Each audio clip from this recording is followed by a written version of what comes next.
Labvakar. Vēstule Korintiešiem, 5. nodaļa. Un mēs turpinam lasīt, lūgsim Dievu un lasīsim.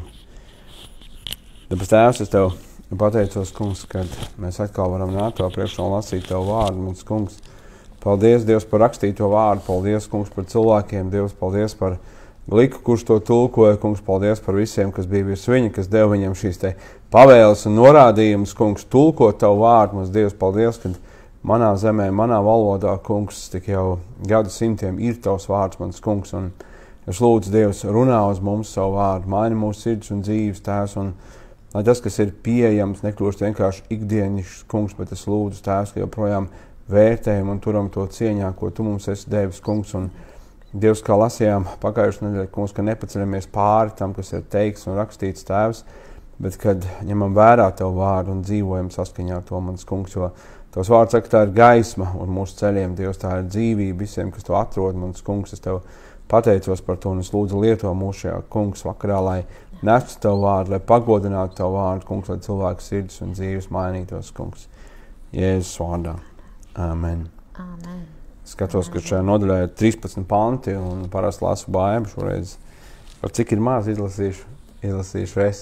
Jep. Pāvela 1. vēstule Korintiešiem, 5. nodaļa. Stāsta par netiklību jūsu starpā un vēl par tādu, kāda nav sastopama pat pagānu starpā. Tur kā dzīvo ar savu tēvu sievu. Un jūs vēl esat uzpūtušies, kuri vajadzēja būt noskumušiem, lai tas, kas to darījis, tiktu izmests no jūsu vidus. Kaut gan miesīgi tālumā, bet garā pie jums, es it kā kādu būdams esmu jau nolēmis par to, kas tā noziedzies, ka mēs jūs un mans gars sanākam kopā kunga Jēzus vārdā un viņu nododam mūsu kunga Jēzus, ar mūsu kunga Jēzus spēku, sātanam miesas samaitāšanai, lai gars tikt izglābts tā kunga dienā. Jūs lielīšanās nav laba. Man nezināt, ka maz rauga saraudzē visu mīklu. Izmēziet veco raugu, lai jaunā mīkla, lai esat jauna mīkla. Jūs taču esat neraudzēti, jo arī mūsu paskā jēs ir par mums upurēts Kristus. Tad svinēsim svētkus ne ar veco raugu, ne ar ļaunumu un netikumības raugu, bet ar skaidrības un patiesības neraudzētajām maizēm. Es jums rakstīju savā vēstulē, lai nebiedrojaties ar netikļiem. Es nedomāju vispār šīs pasaules netiklajiem vai mantrošiem, vai laupītājiem, vai elku kalpiem, tad jau jums vajadzētu aiziet no šīs pasaules. Bet es rakstīju jums nebiedroties ar tādu brāli, kas gan sauc par brāli, bet patiesībā ir netiklis, vai mantraus, vai elku pilūdzējs, vai zaimotājs, vai dzērājs, vai laupītājs, ar tādu jums nebūs kopā pat neēst. Kāda man daļa tos tiesāt, kas ārā? Vai jums nav jātiesā tie, kas iekšā? Tos, kas ārā, Dievs sodīs. Izmetiet ārā ļauno no sava vidus. Amen. Amen. Pāvils raksts stāsta par netiklību jūsu starpā. Un lasot Pāvila vēstuli Korintiešiem, arī var rasties tāds, pavirši lasot, var rasties tāds priekšstats, ka Pāvils vienkārši dzird baumas. Un tad uz tām baumām viņš tad kaut ko reaģē un atbild. Bet, ja mēs uzmanīgi lasījām un sekojām līdzi jau pašā sākumā, Pāvils ļoti konkrēti min no kāda nama, no kādiem cilvēkiem viņš to ir dzirdējis. Ļoti konkrēti, 1. nodaļa, 11. pants, ziņas no Chlojas nama ļaudīm. Tās ir ziņas no Chlojas nama ļaudīm, par ko viņš runā, un šīs lietas, kas ir nestas viņa priekšā, un uz tām arī viņš atbild un reaģē. Tas nav kaut kādas baumas, ziņas, vēl kaut kādā veidā, un no lietām, ko kā mācītājs vienmēr cenšos cīnīties, ja kāds kaut ko saka vispārīgi, es saku, kurš to teica? Kurš to teica? Un varbūt reizēm tu kaut kur dzirdi un skaties un klausies, ka tā viņš to vai viņš šito vēl kaut ko nepieņem kaut kādas tenkas. Kurš to teica? Ja aiz vārda nestāv cilvēks, tas vārds nav tā vērts. Un tas cilvēks nav tā vērts, ja viņš runājas, un viņš nevar stāvēt aiz tiem vārdiem, atbildēt par tiem vārdiem. Tās nav vienkārši baumas, tās ir konkrētas lietas, konkrētas situācijas, kur šie cilvēki ir teikuši, runājuši, zināmi cilvēki, vārdā nosaukti cilvēki. Un mēs arī lasīsim tālāk, jau otrā vēstulē jau lasīsim, redzēsim, kad ir konkrēta reakcija bijusi arī uz šo te situācija no korintiešu puses. Ja? Kā tās nav tankas, baumas, iespējams, kā var būt, kā tagad Pāvils ceļ savu lietu. Ne? Tā ir ļoti konkrēta situācija. Stāsta par netiklību jūsu starpā un vēl par tādu, Pāvils saka par tādu, Pāvils māca un saka, mums, es jau minēju, pagājušajā trešdienā, ka mums jāmedz kā spīdekriem šī sabojātās, samaiķētās paudzes vidū. Ja? Tad šī gadījumā, kristieši pārspēja vēl pasauli. Ja? Viņi pārspēja pasauli. Diemžēl, jā. Netiklība kāda nav sastopama pat pagānu starpā. Tur kāds dzīvo ar savu tēvu sievu, kāds ir vai nu apprecējies, vai dzīvo kopā ar savu, acīm redzot, pamāti. Ja? Tēvu sievu. Jā, bet tas, ko es arī teicu, tā mēdz gadīties. Patiesībā, kad mēs izējam no Dieva svētības robežām, un to mēs izdarām grēkojot, un grēks šķir no Dieva, tad bieži vien, man liekas, ir tā, ka Vēlns īpaši paņirgāsies par šo cilvēku dzīvēm, bieži vien par ticīgu vecāku bērniem. Man liekas, īpaši viņš piemetīs un izdarīs kaut ko patiešām pretīgu. Tāda ir mana pieredze un tas, ko esmu redzējusi. Kāpēc arī, jo Vēlns mūs ienīst. Vēlns ienīst tos, kas ir Dieva bērni, tos, kas ir Dieva izglābti, izredzēti, jo viņš ienīst mūsu kungu. Un viņš ir gatavs darīt visu, lai ņirgātos, lai Dievu vārdu pazeminātu, lai kristiešus pazeminātu. Jā, tāpēc ir tik svarīgi turēties pie Dieva, turēties pamācībā, noteikumos. Ja ir tēvi, kas dzemdinājuši, jā, viņu noteikumos, kā mēs lasījām iepriekšējā reizē, 4. nodaļā, ja neesat lasījuši, izlasiet iepriekšējo nodaļu.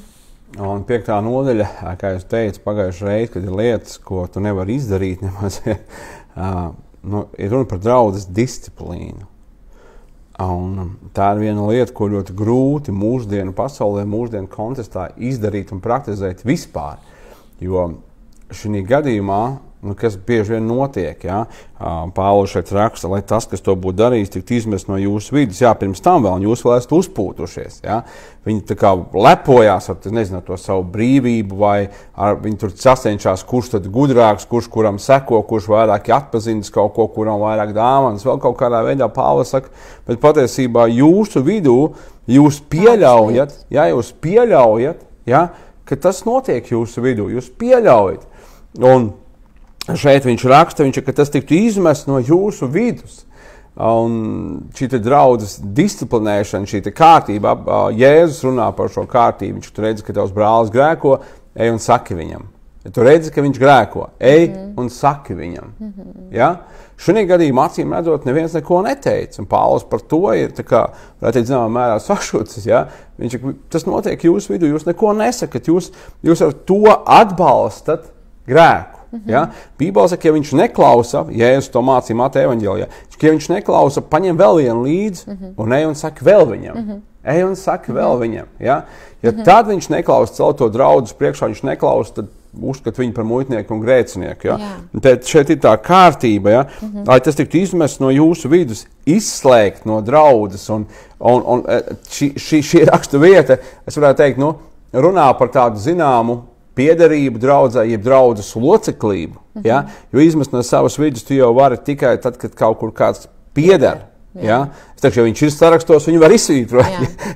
Ja viņš tur nav, tad neko nevar izsvītrot. Kas bieži vien notiek šodien, kad draudze mēģina šo draudzes disciplīnu kaut kādā veidā teikt, veikt, darīt. Ja? Kas visbiežāk notiek? Ja? Cilvēks paceļ cepuri un viņš pēc kāda laika ir kaut kur citur. Ja? Mums ir dažādi varbūt izpratne par lietām vēl kaut kur. Ja? Bet padomāsim paši, jo vai mēs ieliksim sevi abās pusēs, vai mēs esam gatavi arī, kad mums ir šī draudzes disciplinēšana. Es pavisam nesen dzirdēju, klausījos Steve Hill, tādu gabaliņu no viņas prediķa, ja? Un viņš teica, ka viņš bija skolā, Bībeles skolā, un šajā Bībeles skolā bija konkrēti likumi. Jā, viens no šiem likumiem bija, kad nav randiņu. Jā, viņam sāka patikt meitene, kas vēlāk kļuva viņa sieva. Un tad, kad es neatceros precīzi, vai viņš to pateica šiem pasniedzējiem, vai ka tas kļūst tā kā redzams, ja, ka viņam patīk šī meitene, tad šie pasniedzēji viņu paaicināja un deva viņam likumu, noteikums, kad viņi drīkst tikties neilgāk, viņi tikties reizi nedēļā, ne ilgāk kā 15 minūtes, un viņi nedrīkst pieskarties viens otram, vispār ne roku paspiest, neko. Es domājos noteikumi mūsdienu pasaulē, tu pasaki kaut ko tādu, ja? Tu vispār liekas, ka tu esi, viņš saka, un, cik tas jokai nebūtu, mēs paklausījām. Mēs paklausījām, ja? Un tas gāja mēnešiem, ja? Mēnešiem tādā veidā. Un ir būtiski, ka mēs nu, ne tikai viens teikt noteikumus dot, ja? Bet kad mums ir šie noteikumi, ka mēs paklausām, ar kādu sirdi mēs paklausām. Vai mēs to darām? Steve Hills bija laimīgi precējies. Āmen, tieši tā. Nē. Viņš jau teica, viņš bildināja viņu. Viņš teica, interesanti, viņš stāstīja, nebija pieskāruši viens otram 15 minūtes, un šajās 15 minūtēs, nu kā tev iet, nu labi, kā iet vēl. Vienā no šīm reizēm viņš saka, vai tu būsi mana sieva? Viņa saka, jā, nu labi, čau. Liekas jocīgi tas viss, vai ne? Bet viņš paklausīja. Jā. Un viņš saka, tas nesa milzīgu svētību, tas ir garīgs princips. Tas ir garīgs princips, un šeit, ja, kad Pāvils runā, viņš arī tālāk viņš šo te autoritāti, viņš pirms tam arī saka, kā tēvs, viņš saka, es nolēms, es saprotu, kas mums būtu jādara, ja? Kad es gan miesīgi tālu, bet garā mēs es un jūs, viņš saka, mans gars un jūs, mēs sanākam kopā, ja? Mēs sanākam kopā. Un kunga Jēzus vārdā, tālāk ir pants, ja? 5. nododam, ar mūsu kunga Jēzus spēku sātanam miesas samaitāšanā, lai gars tiktu izglābts tā kunga dienā. Es lasīju vairākus komentētājus un domāju tieši par šo te pantu, kā tas ir nodot sātanam miesas samaitāšanā, ja? Bet komentētāji ir viens prāts un principā es lūkojos arī tādā veidā, tā ir mana izpratne par šo rakstu vietu, kad Pēters gan raksta, ka Pāvila vēstulēs ir kādas lietas, ko nemācīties sagrozīt, ja, nesaprastam, ja, bet man liekas, ka šeit ir pirmkārt runa par garīgu apsardzību. Draudze, Kristus miesa, Kristus līgava, tā ir garīga apsardzība, tur ir vadītāji, tur ir šis te Jēzus, Kristus asinis, tur ir draudze kā kopība, pilnība, kas visu piepilda, kā vēstulē Efeziešiem ir teikts. Ja? Mums ir ļoti daudz individu, kas man ir pārlieku liels spēka mērs, es esmu pilnība, kas visu piepilda. Ja? Bet tā ir muļķība. Tas nesaskan, tas ir pacelties pāri par to, kas ir rakstīts Bībelē, ko mēs iepriekšreiz runājām. Ja? Bet Pāvils runā par draudzi, ka draudze ir šī pildība, ka draudze ir tā kā varētu teikt, ganām pulks, aizsargs, kur ir gans, kas rūpējas par to, ja? kur ir robežas, kur ir drošība. Un šeit, izslēdzot no draudzes, izslēdzot no šīs te sadraudzības, ja? Liedzot tajā laikā, ko nozīmē izslēgt viņu, tas ir liedzot viņiem svēto vakarēdienu. Ja? Varētu teikt, es atceros tādu praksi, kā iezīmēšana draudzē bija, kad es augu. Ja? Un šī praksa bija tāda, kā cilvēks dzīvoja grēkā, ar viņu parasti runāja, ar viņu parasti teica, un tad pēc kāda laika viņam teica, lai viņš atturās no vakarēdienu un to publiski paziņoja, ka tāds un tāds cilvēks, ja, ir iezīmēts un uz tik uz 6 mēnešiem vai mēnesi vai kā nu kurā reizē tas bija. Ja, un tas mērķis ir, ja, lai gars tiktu izglābts tā kunga dienā. Mērķis ir, lai cilvēks būtu glābts. Mērķis ir viņam kaut ko liekt, nevis tāpēc, lai viņu atstumtu, bet tāpēc, lai viņš nāktu. Ja? Draudzes disciplīnas, tieši tāpat kā jebkuras citas normālas disciplīnas mērķis ir glābt. Tas ir palīdzēt, tas ir atbalstīt, svētīt, stiprināt. Ja? Un ir skumji, kad vairumā gadījumu mūsdienu pasaulē draudzes disciplīna tiek uztverta. Ko? Kas tu tāds esi? Jā. Tu man noteiksi, ko darīt vai nedarīt, un cilvēks vienkārši aiziet prom. Jā, mums ir robeža, mēs visi esam atbildīgi Dievam, un ir svarīgi, ka es kā mācītājs lietoju to autoritāti, ko man ir devis pareizi Dieva priekšā. Man nav tiesības daudz lietas tev noteikt, bet ja Bībele saka, ka tas ir grēks, un man ir atbildība Dieva priekšā to norādīt, to teikt, ja tu pats to neredz un neņem vērā. Ir gadījumi, kad mēs saskaramies ar realitāti, ar kaut ko briesmīgu. Piemēram, šeit, ja ar tādu netiklību, kad kāds dzīvo ar savu tēvu sievu. Pagāni brīnās, ja? Jā, tā, ka pagāni brīnās. Un arī mūsdienās mēs sastopamies ar kaut ko, un tas ienes sāpes un ciešanas, un kā tā varēja notikt, bet grēks neuzkrīt kā, es nezinu, sniegs vasaras dienā. Mēs ar savu attieksmi pret grēku to lēnām ielēžam savās draudzēs, vispirms savās ģimenēs, savās dzīvēs, savā miesā, mēs lēnām to ielēžam.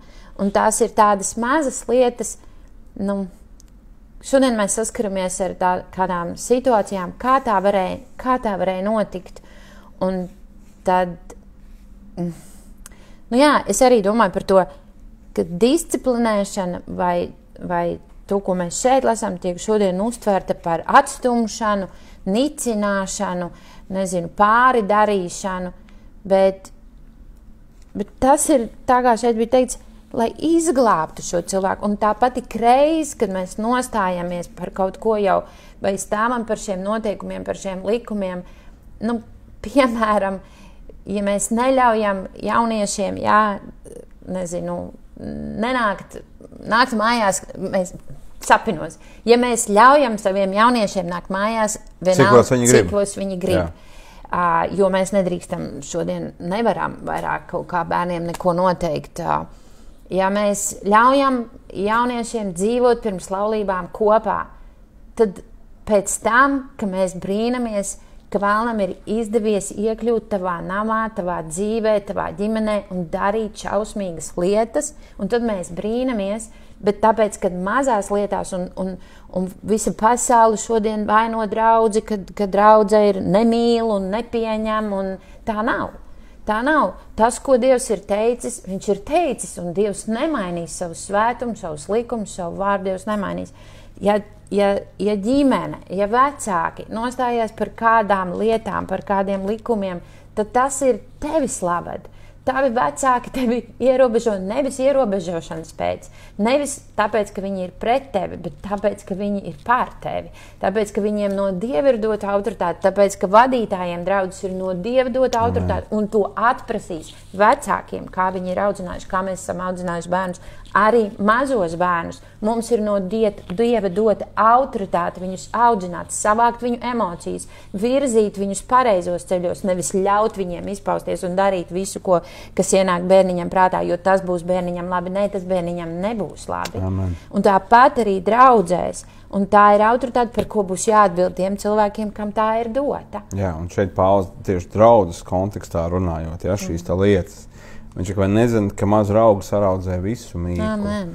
Kādēļ viņš saka, ja viņš paliek tādā veidā draudzē un nekas netiek darīts, nekas netiek teikts, nekāda rīcība netiek, tad pavisam drīz nebrīnies, ka tur nav tikai tas, ka ne tikai viņš vien, tad būs vēl vairāk un vēl trakāk un būs kā mūsdienās aprecēs savu kaķi, skatoties tajā visā. Un pie tām un gudrības un atziņas mums daudz un mīlestība izsīkst. Un 4. nodaļā viņš teica, un daži ir uzspūtušies, bet viņš grib redzēt ne vārdus gudrus, bet spēkā. Un spēka Dievs atkāpjās. Dieva spēka draudzēs nav.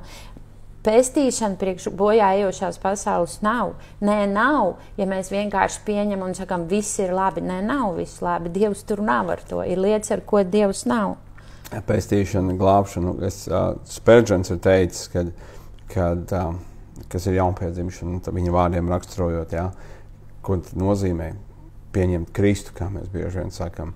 Tas nozīmē, ka tu izšķiries ar grēku un aprecies ar Kristu, ar svētumu.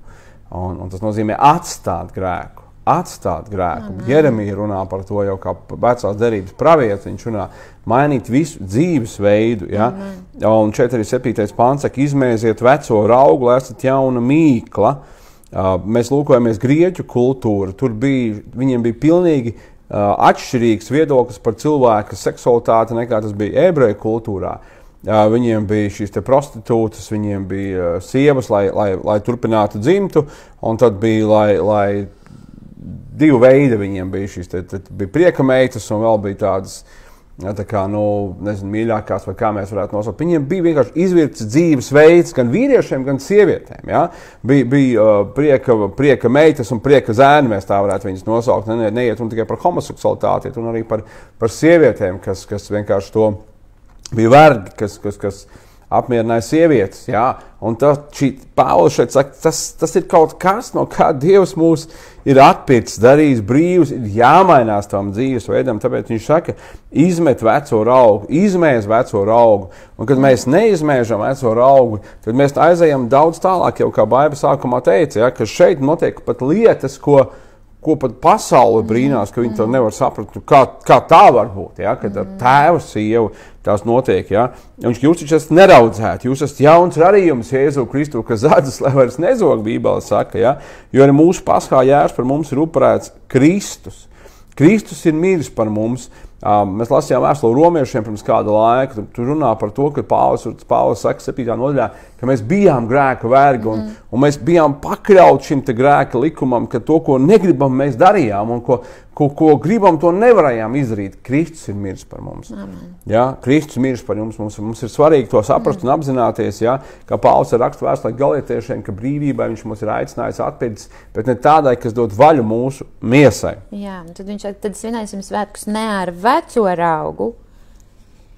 Ne tā kā visu laiku bijām darījuši. Jā. Ne ar ļaunuma netiklības raugu, bet ar skaidrības un patiesības neraudzētajām maizēm. Amen. Jo viņš mūs ir atpircis un viņš ir devis jaunu citu brīvību. Tā nav miesas brīvība, tā ir brīvība garā, ka mēs esam atpirkti no šīm lietām, no netikumības un no ļaunuma.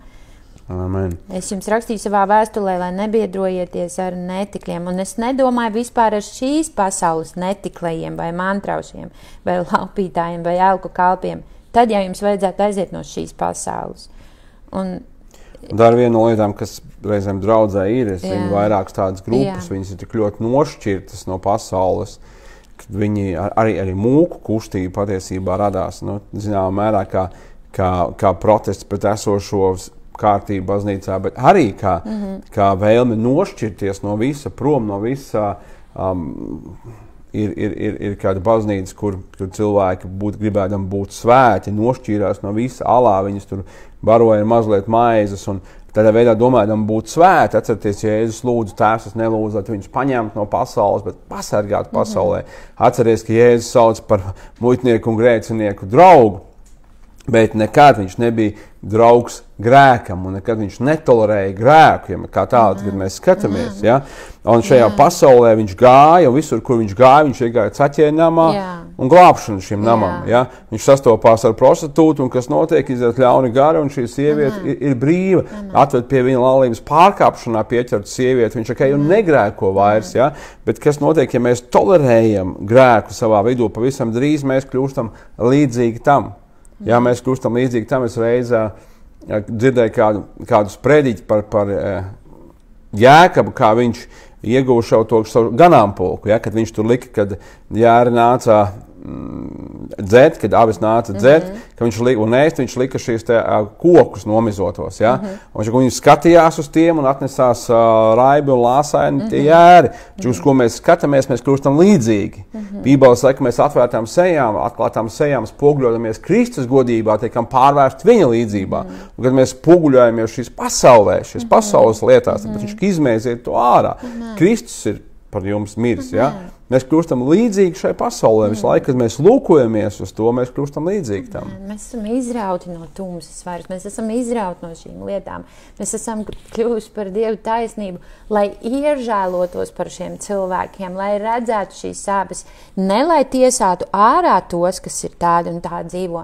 Tas mums nav dots, mēs tālāk lasīsim. Tur mums ir jāiežēlojas un mums ir vajadzīgs palikt šajā taisnībā ar Dieva spēku, lai glābtu šo pasauli bojā ejošos, šos saistītos, verdzībā esošos cilvēkus, lai viņus arī varētu izglābt. Šeit mēs redzam arī šo starpību, ja, ka Pāvils raksta, ka viņš saka, ja pasaulē tā ir, mantrauši, elku kalpi un laulības pārkāpē netikļi, tā ir pasaule, tur tā ir, bet draudzē, ja tā ir, tas nav normāli.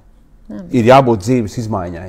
Ir jābūt dzīves izmaiņai. Dzirdi, ja tu sauc sevi par kristieti un tavā dzīvē nav izmaiņas, kā dzīvoja, padomā divreiz. Nāc atpakaļ pie Dieva vārda, izmet grēku ārā, lūdzu, lai Jēzus piedod tavus grēkus, lai viņš šķīsta tevi, nožēlo grēku Dievu priekšā, lūdzu Dievam spēku un žēlstību. Jaunpiedzimis kristietis nevar, aita nevar dzīvot kā cūka, piedod. Cūka mazgājusies Bībelē, saka, vārtās atkal dubļos. Ja atkal un atkal ir dubļos, tas nozīmē, ka joprojām ir cūka, aita. Tā nedara. Aita ir pilnīgi atšķirīgs dzīvnieks. Kristietis ir pilnīgi savādāks cilvēks šajā pasaulē. Pilnīgi atšķirīgs no šīs pasaules. Dieva gars mājo viņā. Tad, kad Dieva gars mājo viņā, tu vari paklausīt Dieva likumam, tu vari darīt to, ko Dievs saka, tu vari dzīvot šķīstu un svētu dzīvi. Un Bībele šeit saka 11. pantā, Pāvils raksta, ka nebiedrojies ar tādu brāli, kas gan saucas, bet patiesībā ir. Ja? Tev var saukt kā gribi. Es varu nosaukt, nezinu, ja es nosauku šo telefonu par grāmatu, tas nekļūst par grāmatu, pat ja viņā ir iekšā teksts. Tas joprojām paliks telefons. Ja? Mēs varam nosaukt, kā mēs gribam. Mēs varam nosaukt cūku par suni, bet viņa joprojām būs cūka. Ja? Grēks joprojām ir grēks, un Dievs izmaina sirdi, un šī izmainītāja sirdī ir jārādās dzīvē. Un arī kā kristietis tu vari izdarīt lietas, ja? Ka līdzīgi kā vecā derībā, gan tas ir, bet tomēr tas ir Dieva vīrs, Dieva gars ir par viņu dāvets, viņš grēkoja, un tad nāk šis pravietis un saka viņam to, viņš saka, tu tas esi, un kas bija grēka nožēla, ja? Bija grēka nožēla Dāvida dzīvē. Kāpēc? Pēc, ka viņš vērtē šo Dievu garu, kas ir viņā, viņš grib darīt to, kas ir taisnas Dievu priekšā. Bet, kad cilvēks dzīvo grēkā, un mēs viņu vienkārši, mēs zinām, un neko nesakam, un nedaram, mēs palīdzam viņam turpināt to darīt. Jā. Mēs palīdzam viņam turpināt to darīt. Ja? Un tas nekādā veidā nepalīdz viņam. Tā nav mīlestība. Tā nav mīlestība. Patiesībā tā ir patmīlība. Ļoti, ļoti liela patmīlība. Jo mums, es taču nebūšu tas ļaunais, kurš to saka. Es taču nebūšu. Mēs visbiežāk tajā pirmajā instancē, kā draudze, ja? Kad tu redzi, ka tavs brālis grēko. Mēs jau tur mēs redzam, bet es taču neteikšu. Es taču nebūšu tas ļaunais, es nenorādīšu, tā ir patmīlība bieži vien, jo mēs baidamies, es teikšu, kā viņš pret maniem attieksies, ka viņš par mani padomās, vai mums nebūs attiecības vairāk, vai vēl kaut kādā veidā, ja? Un mēs jau tajā pirmajā instancē, mēs jau cauri krītam, un tālāk, lai ietu. Un tad tev pateiks, un tu svētais, jā, un tu nemaz negrēko, bet krist grēkā vai grēkot, un dzīvot konstanti, pastāvīgi un attaisnojot sevi, ir krist grēkā, nožēlot, Dievs ir uzticams un taisns, viņš piedod, bet dzīvot un attaisnot ir pavisam cits jautājums, un tas ir ļoti, ļoti bīstams stāvoklis. Un ir svarīgi arī saprast, ka šeit neiet runa par vienkārši rādīšanu ar pirkstiem. Bībele saka, ka mīlestība apklāja grēku. Apklāja nenozīmē, Kristus asins apklāja un šķīst un tīts nenozīmē, ka tā piesedz. Tā nepiesedz. Tikai Kristus var tikt galā ar grēku. Mīlestību tu nāc, tu vari varbūt raudāt, sakot šim cilvēkam par to lietu, par to problēmu, jo tev ir dārgs šis cilvēks. Ar mīlestību Dievu un šo cilvēku, lai salīdzinātu viņu ar Dievu. Ja? Nebūs kopā pat ēst, Bībele šeit saka, tādu brāli. Atceries, šeit neiet runa par pasauli, bet runa par brāli, par tādu, kurš ir patiesībā, nosauksim tā kā ir liekulis. Ja? Jo vienu viņš dara un otrā savādā, un tā kā citu viņš runā. Un Bībele saka, kāda man daļa tiesā tos, kas ārā, vai jums nav jātiesā tie, kas iekšā. Atkal par šo tiesāšanu, Jēzus teica līdzību, kad ko tu redzi baļķi, ko tu redzi skabargu savu brāļa acī un baļķi savā pašā neredzi. Atceries par tiesāšanu, bet Jēzus teica, ka nevar no koka, no viena koka nevar būt laba un ļauna augļa. Ja? No viena avota nevar būt Jākabs raksta labs un slikts ūdens. Ja? Tas tā nevar būt. Vainu, padara koku labu, Bībele saka, un augļi būs labi. Ja? Un arī šeit, kad mēs redzam, ka brālis grēkoja, mēs redzam, ja mēs brīdinam, ja mēs sakam, Ecihēls runā par to, viņš saka, kad tu esi kā taurētājs, kā sargs, kad tu redzi, ka grēcinieks grēko, un tu viņam to nesaki, tad viņa asins atprasīs no tavas rokas. Bet ja tu saki, un viņš izvēlas nepaklausīt, Un tā ir viņa lieta, bet tev ir jāsaka, tu redzi. Tad saki mīlestībā, pielūdzot Dievu. Es atceros, kad mans tēvs, man mācītāja kalpošanas sākumā, kādā situācijā, viņš teica, Modri, pirms tev sanāk laba saruna ar cilvēku. Pārliecinies, ka tev ir bijis laba saruna ar Dievu par šo situāciju, par cilvēku. Ja? Un tas ir būtiski, ka mēs ar lūdzošu mīlestību, kad mēs nākam, bet mēs konfrontējam. Mēs konfrontējam, mēs sakam. Ja? Un Bībelē saka, tos, kas ārā Dievs sodīs. Dievs sodīs tos, kas ārā ir tiesa, ir sots, tas nav mans uzdevums tiesāt viņus, sodīt viņus. Ja? Viņi jau spriedumu ir saņēmuši, Bībelē saka, grēka alga ir nāva. Žēl, jāsludina evaņģēlijas viņiem. Ja? Patiesībā, ja mēs patiešām mīlam cilvēku un apzināmies to, ka tā kā šeit ir teikts tos, kas ārā Dievs sodīs, ka Dieva sods nāk, tad, ja mēs mīlam, tad mēs sludināsim evaņģēliju, tad mēs no sirds lūgsim Dievu par cilvēkiem, lai Dievs glāb cilvēkus. Tieši tā. Jo pretējā gadījumā Dieva sods nāks par viņiem. Bet pirmkārt, ko viņš arī Pāvils saka, izmetiet ārā ļauno no sava vidus. Par draudzi, par draudzes sadraudzību. Kad cilvēks bībeliski nepastāvēs, grēcinieks taisnajā vidū, taisnajā pulkā, taisnajā draudzē. Un tā ir vēl viena lieta, kas runā par mums kā par draudzēm. Ja cilvēks dzīvo grēkā, viņš ilgstoši, dzīvo ilgstoši, un viņš var nākt un būt kopā ar mums. Jūda raksta par to, par šādiem cilvēkiem. Ja? Pēters arī runā par to, ka tas kaut ko runā par mums kā par draudzi. Tas jau ir raugs, kas ir pārņēmis, varētu teikt, visu mīklu. Ja? Un Dievs dod, ka caur Dievu žēlastību mēs varam to izmēst. Un atkal tas nav tas mērķis kādu cilvēku izmest no savu vidus, kā šeit ir teikts, ja? Nodot Sātanam iest samaitāšanai vai kā Pāvils raksta, tikt izmest no jūsu vidus. Mērķis vienmēr ir, lai gars tiktu izglābts tā kunga dienā. Mērķis, mēs lasām šeit Pāvila mērķis, Pāvila šī doma aicinājums, lai cilvēks tiktu glābts, lai viņš saprastu, lai viņš ieraudzītu, ka viņš ir ārpus tās Dieva apsardzības, ārpus šīs Dieva žēlastības, kad šis pasaules kungs Sātans, ja, kad viņš ir patiesībā saistīts, ka viņam gals ir pazušana, kad viņš ierauga to un nāk pie atgriešanās. Mērķis, tas ir mērķis. Līdzīgi kā saprātīgi vecāku mērķis, disciplinējot savu bērnu, nav viņu sodīt. Mērķis ir, lai viņš iemācās kaut ko, lai viņš saprot, lai viņš pastāv nākošajā reizē, ja, lai tur ir atgriešanās auglis. Amen.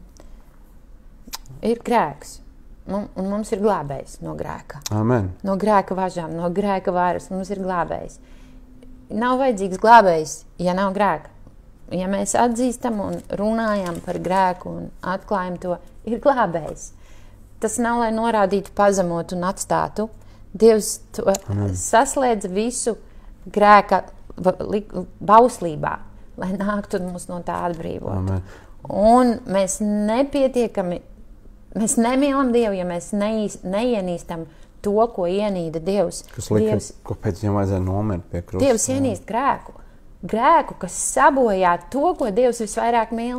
Dievs mīl savu radīto cilvēku. Dievs mīl cilvēku. Un ja mēs neienīstam grēku, kā ienīst Dievs grēku, tad mēs patiesībā nemīlam Dievu. Mums trūkst tās atziņas par to, kas ir Dievs, kāds viņš ir. Vai mēs esam viņu piedzīvojuši? Jā. Ja mēs lūkojamies Bībelē, un atkal šī ir tā lieta, ka pirms tam mēs runājam iepriekšējā trešdienā, kad nepacelties pāri tam, kas ir teikt, kas ir rakstīts. Ja? Un arī šajā lietā cilvēks, rakstīts, ka ir, bet Dievs taču ir mīlestība un visā tajā, bet mēs saucam Jēzu par glābēju. Un ko tu domātu par glābēju, ja kāds slīkst un glābējs piepeld klāt, viņš saka, iepazīsimies, mani sauc Jēzus. Un mēs iepazīstamies, un viņš aizpeld prom. Vai viņš saka, viņš atstāja, viņš atstāja tevi slīkstot. Tas ir nekam nederīgs glābējs. Glābējs piepeld, viņš izvelk krastā, viņš izvelk ārā tevi no tās vietas, no tās substances, ja tā varētu teikt, ūdeni, no tā ūdens, purva, akača, jūras, vienalga, kur tu slīksti, viņš izvelk tevi ārā. Un Kristus evaņģēlijs, tas ir spēcīgs tevi izvilkt ārā no grēka. Tev vairs nav jādzīvot tajā. Tu lūdz, lai Dievs piedod tavus grēkus, nožēlo savu grēku, es gatavs to atstāt, un Dievs tev dos žēlstību, viņš piedos, viņš apklās, viņš darīs jaunu sirdi, viņš dos spēku iet un negrēkot vairāk. Uzticies viņam, viņš izvelk ārā, viņš liek kājas uz spēcīgi, uz stipra pamata. Jā, paldies, ka bijāt kopā ar mums. Šajā trešdienā mēs priecājamies. Lai Dievs svētītu, ja mēs lūksim kopā, un varbūt tavā dzīvē ir situācijas un lietas, ka tu redzi, ka tavs brālis grēko, bet tu nezini, kā to pateikt, kā aiziet, kā darīt. Nesāc ar to, ka tu ej un stāsti citiem. Bībele saka, tu redzi, ka grēko, ej un pasaki viņam. Ej un pasaki viņam un lūdz par to. Un atkal, ja tavā dzīvē ir grēks, un tad tu vien klausies un saki, es neesmu cienīgi. Es zinu, ka Jēzus Kristus asiņu dēļ tās piedod, šķīsta, apklāj, tu esi cienīgs. Kad tu nāc Dievu priekšā un saki, piedod, Bībele saka, viņš ir uzticams un taisns, viņš piedod un nepiemina. Un viņa asins šķīsta mūs no visas, Bībele saka, no visas netaisnības. Amen. Un Dievs ir radījis palīdzības mehānismu, tā ir draudze. Amen. Draudzē ir lūkšanas, Amen. draudzē ir Dieva vārds, draudzē ir kristieši, kas par tevi iestāsies, ir sadraudzība, ir lūkšanas, ir vārds, ir Dieva gara tuvums draudzē. Nāc, esi. Tā ir šī apsardzība, ko Pāvils runā, par ko mēs runājam. Jā. Amen. Tas ir tas, vai būt ārpusē, vai būt iekšā. Dievs ir devis šo to iespēju, Amen. Dievs ir devis šo žēlastību. Kā es parasti saku, šīs draudze ir viena no Dieva žēlastības dāvanām cilvēkiem. Un tā nav priekš svētajiem, tā ir priekš grēciniekiem. Bet, lai nāktu un saņemtu Dieva spēku un žēlastību un palīdzību un brīvību. Jā, tev nav jākļūst. Un tad? Tad nāc. Nē, tu nāc un tu kļūsti. Jā, tu nāc un tu kļūsti. Bet Bībele saka, mums nebūs Dieva vārdu nelietīgi valkāt. Ja tu sauc sevi par Dievu bērnu, bet tava dzīve ir tāda, ka pat pasaule brīnās, ja? Neliec Dievu vārdu kaunā. Nožēlo un saka, Jēzu, sakošu tev kā kungam, un Dievs dos žēlastību tev. Kungs, es pielūdzu Tavu vārdu. Es Tev pateicos dzīvēs Dievs, ka Tu esi kungs, kas glāb, kas dziedina, kas atbrīvo. Kungs, par salauz atkarību vārdus, mans Dievs. Es Tev pateicos, Jēzu. Tēvs, es lūdzu par visiem šiem slepenajām lietām, kas nav redzams, kungs, kas nav atklāti, kur kāds dzīvo, bet kungs, kurus tīklos, sociālo tīklos, kungs, internetā, kur slepenā dzīvē. Dievs, es lūdzu Jēzus vārdā, kungs, lai Tavs asins šķīsta, lai Tavs vārds apgaismo, Dievs, lai Tavs vārds Jēzus Kristus vārdā nes brīvību un mieru, lai Tavs asins salauž katru jūgu, mans kungs. Ka mēs ieraugam un apzināmies, Dievs, to žēlastību, ko Tu mums esi devis, brīvību Jēzu Kristu, mans kungs. Ka mēs vairs neesam grēka vergi, mans Dievs. Es lūdzu, svētais gars, kungs, palīdzi, ka Dievs arī tiem cilvēkiem, kas redz kādas situācijas, Dievs, un viņi apzinās, ka viņiem vajadzētu teikt, mans kungs, tad viņiem pietiekoši mīlestība, mans Dievs, uz šiem cilvēkiem, Dievs. Tad viņiem pietiekoši mīlestība, Dievs, svētais gars, piepilda viņu sirdis ar mīlestību, kungs, ka viņi, Dievs, nāk Tavā priekšā, lūdzu, viņiem ir gudrība, drosme, kungs, un arī, Dievs, ka tā mīlestībā, Dievs, vest šos cilvēkus pie Tevis, Tēvs. Es lūdzu, kungs, Jēzus vārdā, mans Dievs, svētī mūs kā draudzes, kungs, ka mēs netolerējam grēku, mans Dievs, bet ka mēs mīlam cilvēkus, kungs, ka mēs mīlam Tevi, un lai cilvēki mainās Tavā līdzībā, kungs, draudzes vidū, Tēvs. Dievs, es lūdzu par katru, kurš ir slims šodien, Dievs, Jēzu, Tavs vārds, ka Tavās brūcēs mēs esam dziedināti, kungs, lai Tavs mieres, žēlastība un godība ir pāri par katru Jēzus vārdā. Amen. Pateicos, Kristus, ka Tavs vārds ir patiesība, Dievs, un Tavs vārds ir pārāks par katru vārdu, katru vārdu, kas izskanējis pagātnē, tagadnē un pat nākotnē, un tā kunga Jēzus Kristus vārdā es apsaucu šo grēku. Jēzus vārdā es apsaucu šo grēku, Jēzus Kristus vārdā. Dievs, to, kungs, dod atziņu par grēku, taisnību un tiesu. Kristus, es lūdzu, Tēvs, ka Tu apņem, Tēvs, ar savu mīlestību, kungs, un dod gribu, kungs, un veiksmi pēc labpatīkas, debes Tēvs, gādāt par pestīšanu, Dievs. Jēzus vārdā es lūdzu, Dievs, Tavu spēku un palīdzību, Dievs, Tavus ceļus, Tavas atvērtas durvis un iespējas, Dievs, pēc palīdzības. Jēzus vārdā es pateicos, kungs, Tu esi jau, kungs, Dievs, Tu esi tas, kas uzrunā, Tu esi tas, kas pārliecina, un to, kungs, Dievs, arī palīdz. Jēzus, es pateicos Tev, kungs. Āmen. Viena lieta, ko es gribētu teikt. Tu klausies un skaties, un ir lietas tavā dzīvē, kur tu zini, tas ir grēks. Ļauj man tev teikt, šie cilvēki lepojās ar savu grēku. Ir lietas mūsu dzīvē, kad mēs nākam Dievu priekšā, mēs salūstam, sakam, Kungs palīdz man, dod man žēlastību, un Dievs dod žēlastību. Un Dievs palīdzēs, un Dievs izvedīs, pat ja šobrīd tu neredzi, kā tu vari iziet no šīs situācijas. Bet šie cilvēki lepojās, šie cilvēki dzīvoja ar lepnumu, teica, mēs esam brīvi to darīt, un pastāvēja savām tiesībām, un tad Pāvils saka, nē, tas nav pareizi. Izmetiet ārā, tas ir ļaunums, tam tā nebūs būt. Ja? Tad, kad tu nāc Dievu priekšā, Dievs zina tavus cīņas, Dievs zina tavus zaudējumus, un Dievs dod arī uzvaru. Dievs tev sveitī bagātīgi. Dievs vēlēs, nākam trešdien tiekamies, atkal lasīsim tālāk apstuļu Pāvila vēstuli Korintiešiem 6. nodaļa, tiesāšanās strīdi kristiešu starpā draudzes vidū, ko Pāvils saka, kādus padomus viņš šeit dod, kāds vārds mums saka, Dievs caur svēto garu, caur Pāvilu runā uz mums, un draudzes dievkalpojums svētdienā ir 4:00 pēcpusdienā. Mums arī draudzes dievkalpojumi tiešraidi ir gan Facebookā, gan YouTube'ā. Piesako arī mūsu YouTube kanālam un tāpat arī Facebookam. Lai Dievs tev bagātīgi svētī. Lai Dievs svētī.